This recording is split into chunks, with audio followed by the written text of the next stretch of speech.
We'll introduce in a few moments the simple method that enables us to identify the form of an argument. But let's just first talk a little about why we prefer this way of understanding the notion of validity.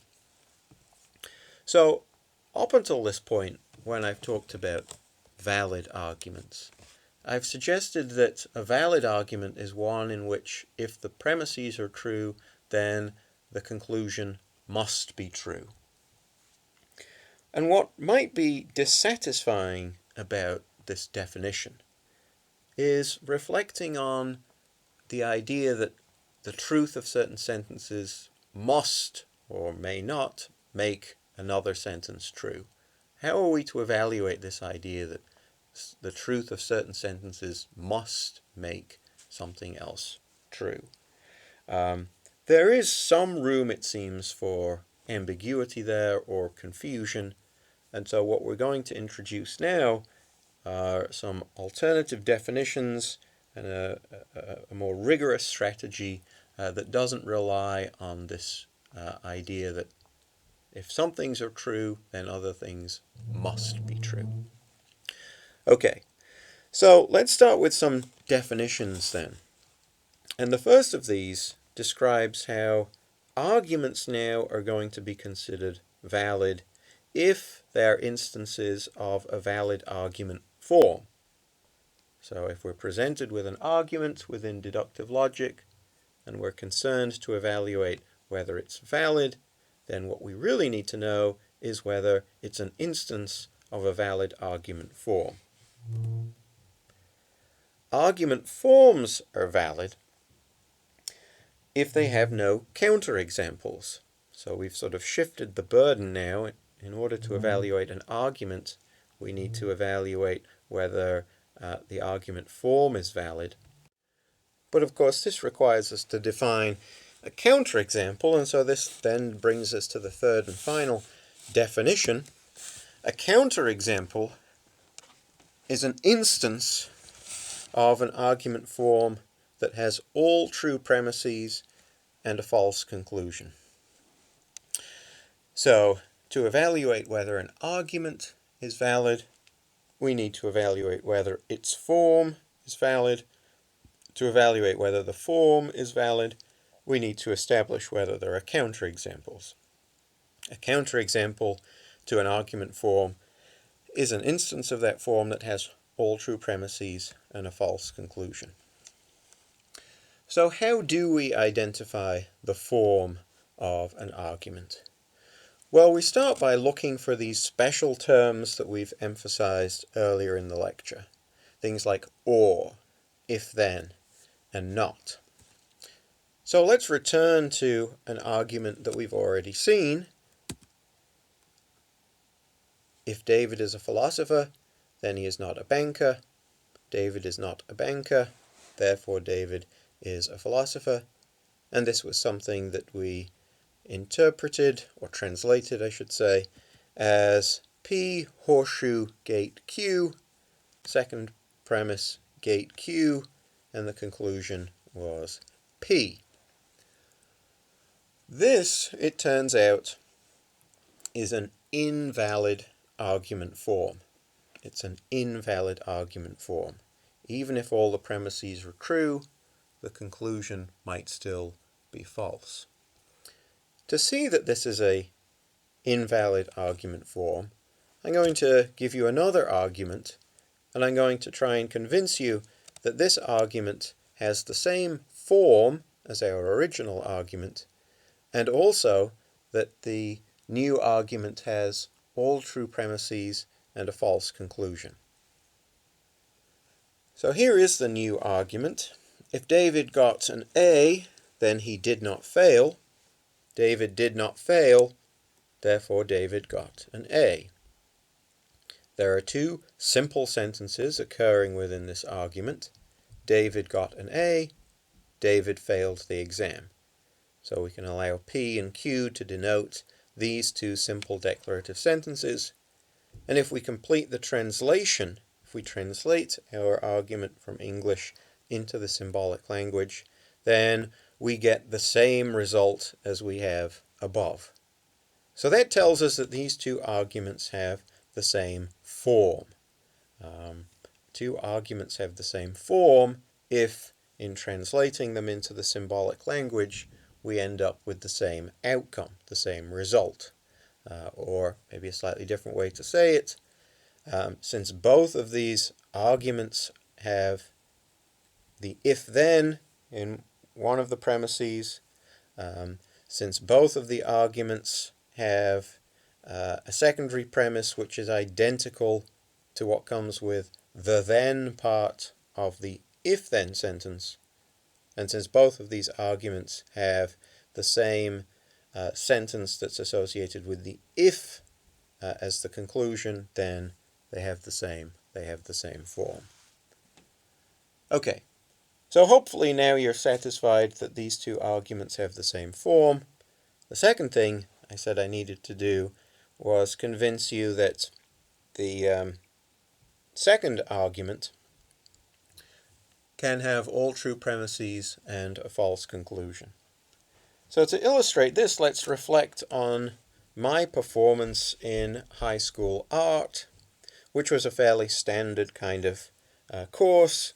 So it was one where if you got an A, then you did not fail. That's true, of course, of most college or high school classes. If you get an A, then you certainly didn't fail. So the first sentence was true of my experience in high school art.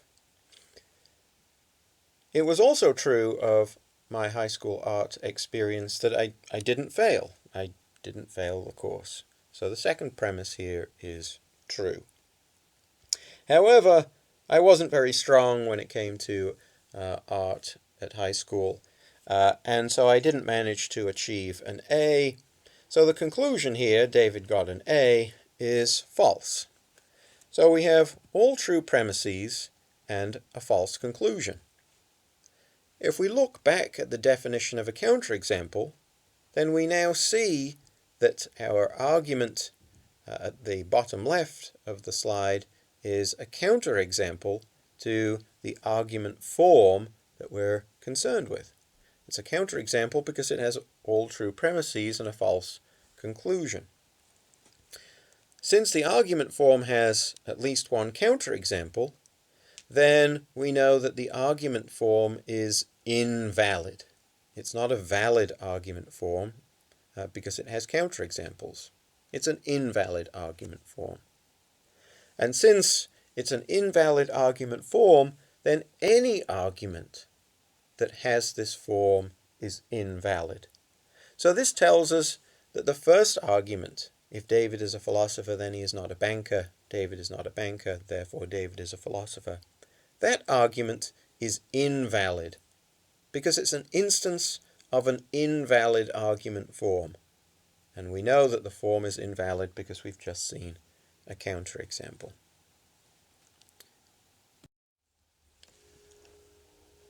Whether arguments in deductive logic are valid or invalid depends on whether their forms are valid argument forms or invalid argument forms.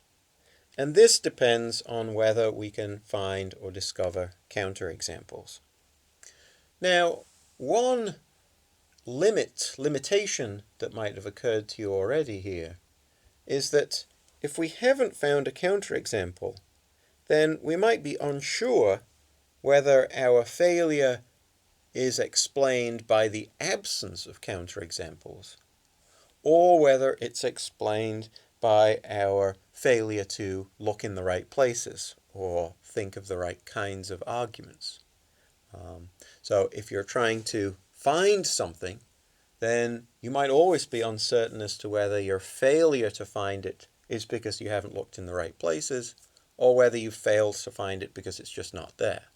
We have the same problem here with counterexamples if our method involves searching through all possible arguments to see if there are counterexamples.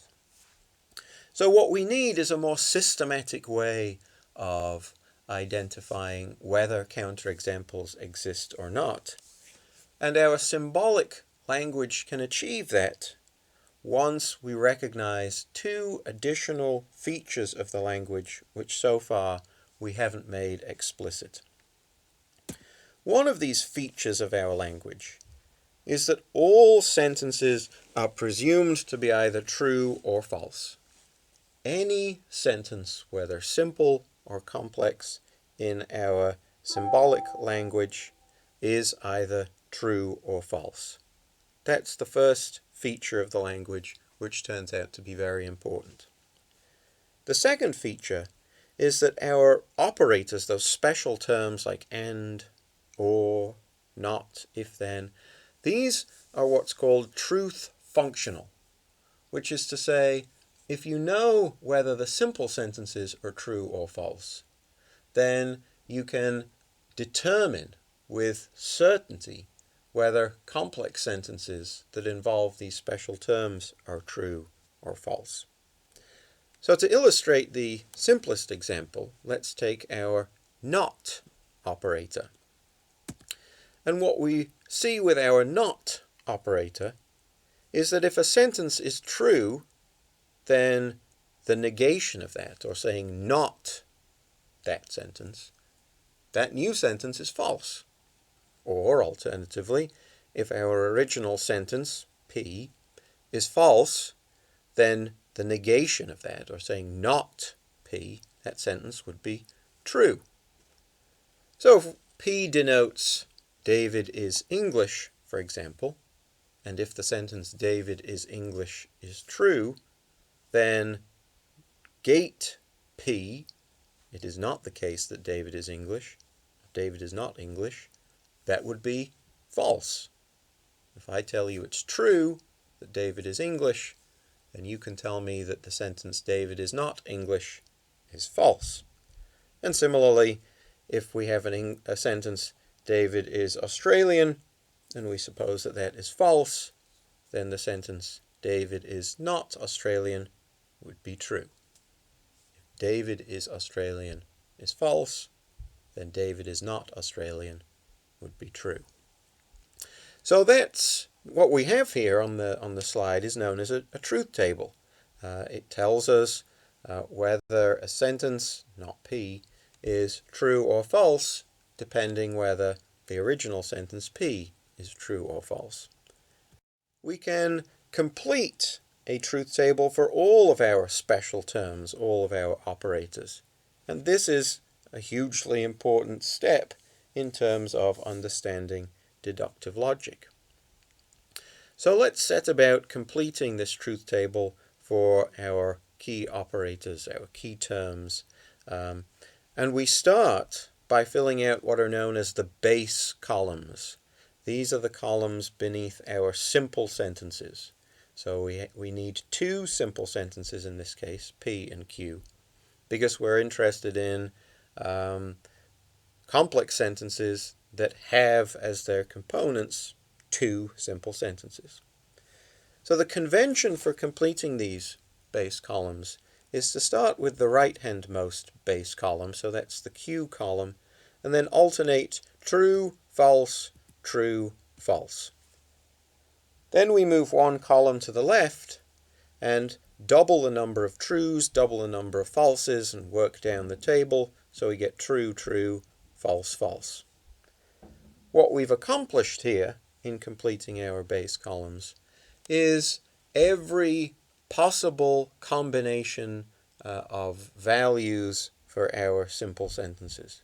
So if we have, as in this case, a pair of sentences, then either both are true, or both are false, or the first is true and the second is false, or the first is false and the second is true.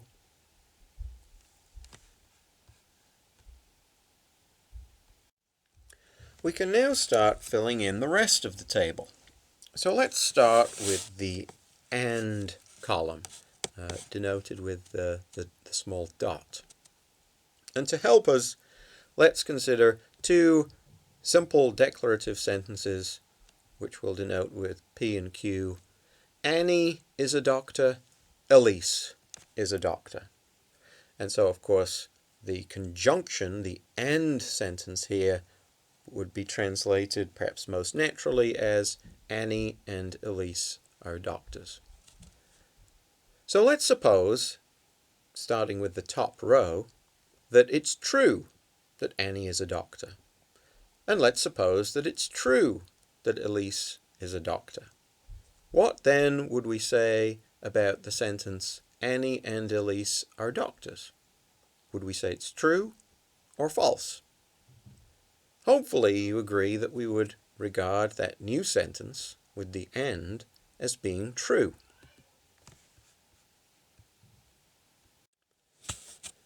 So what's happening in our symbolic language actually tracks or is consistent with the way in which and sentences work in natural language, work in English.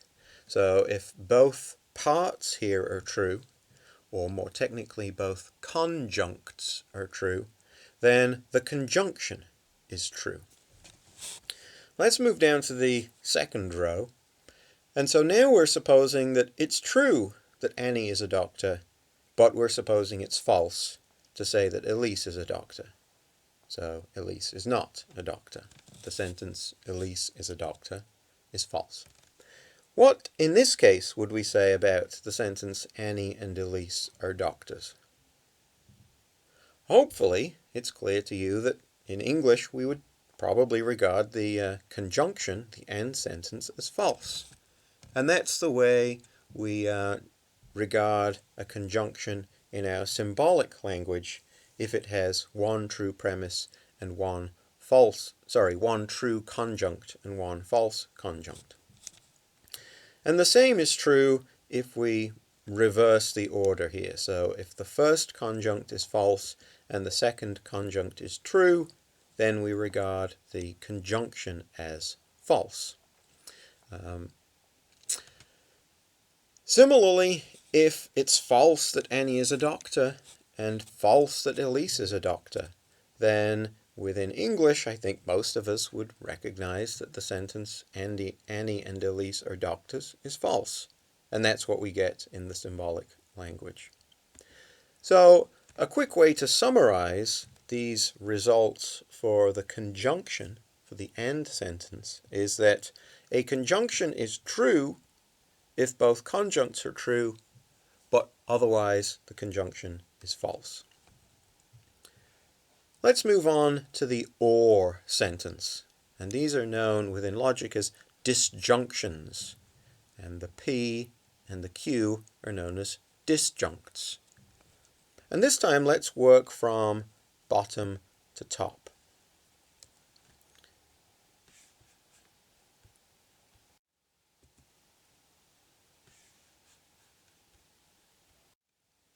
Scratch that. We'll work from top to bottom again. Okay, so now we have the sentence, either Annie or Elise is a doctor. And we're supposing that it's true that Annie is a doctor, and it's true that Elise is a doctor. You might find yourself somewhat conflicted about how to evaluate the sentence, either Annie or Elise is a doctor, if both P and Q are true. And this is because the conflict arises because it turns out that in English, or sentences are ambiguous. There is what linguists call an exclusive or and an inclusive or. To illustrate this idea quickly, suppose you ask a friend if they would like to come to your house for lunch or dinner. Suppose that's the invitation. I think most of us would interpret that as an invitation to come either for lunch or for dinner, but not for both. So we're excluding the possibility of coming for both meals. Often it seems when we make people these kinds of offers, what we're saying is one or the other, but not both. We could go to the movies, or we could go shopping, but I'm not suggesting we go to the movies and go shopping. So that's an exclusive use of or.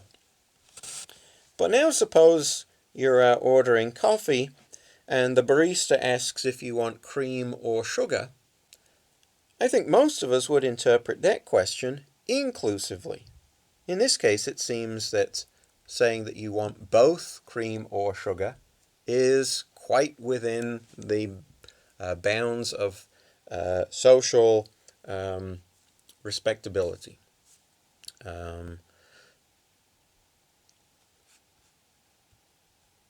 We don't understand the question as meaning you can have cream or you can have sugar, but you can't have both. So some or sentences and questions are exclusive, some are inclusive. And that's relevant to our logic here because it means that we have some choice to make when it comes to a disjunction, an or sentence, where both disjuncts are true. So the convention within deductive logic is to treat or sentences inclusively, which means that or sentences are true when both disjuncts are true. The rest of the truth table for disjunction, I think, follows English much more closely. So if it turns out that Annie is a doctor, but it's false to say that Elise is a doctor, then I think most of us would regard the sentence either Annie or Elise is a doctor as true. And similarly, if Annie is not a doctor, but Elise is, then again the sentence either Annie or Elise is a doctor would turn out to be true. Suppose that you remember that one of them is a doctor, but you don't remember which, so I think you would regard yourself as saying something true if you were to say either Annie or Elise is a doctor.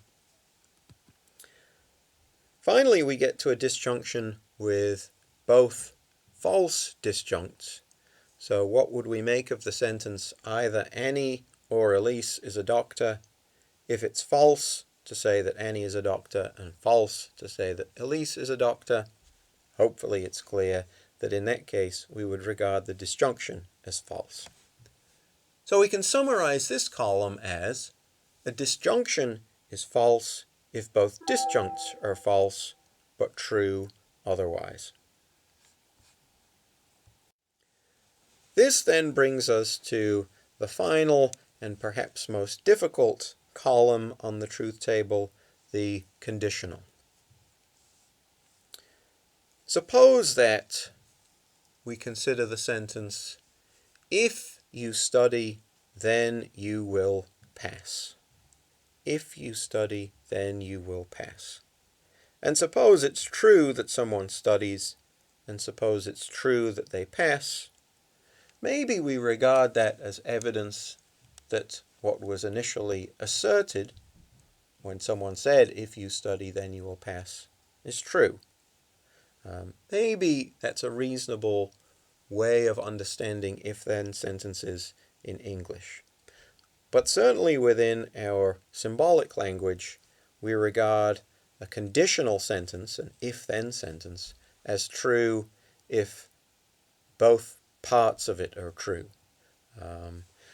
We use the word antecedent to pick out the bit that precedes the horseshoe, and we use the word consequent to pick out the bit that follows the horseshoe. So in this case, P is the antecedent and Q is the consequent. So if the antecedent and consequent are both true, then within our symbolic language, the conditional is true.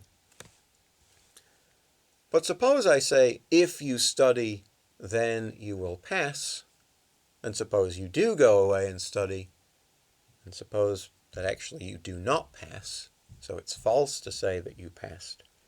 What would we think about the original conditional sentence in that case, about my assertion that if you study, then you will pass? I think in this case it's pretty clear that in English we would say that I had said something false. If I tell you, if you study, then you'll pass, and it's true that you do study, but false that you pass, then it does appear that I've said something false when I've uttered the phrase, if you study, then you'll pass. This is reflected in the symbolic language. And so the conditional comes out false if the antecedent is true and the consequent is false. The final two cells here, the final two rows for the conditional, are perhaps the least faithful translations from English of everything that we've talked about. And there are reasons as to, I think, why the translation here is difficult.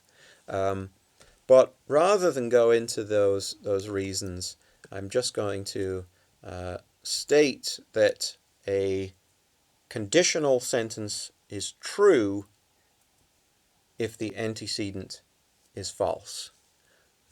So that you might choose just to commit to memory. You might just decide, I'm not going to worry about the reasons, I'm just going to commit this fact to memory.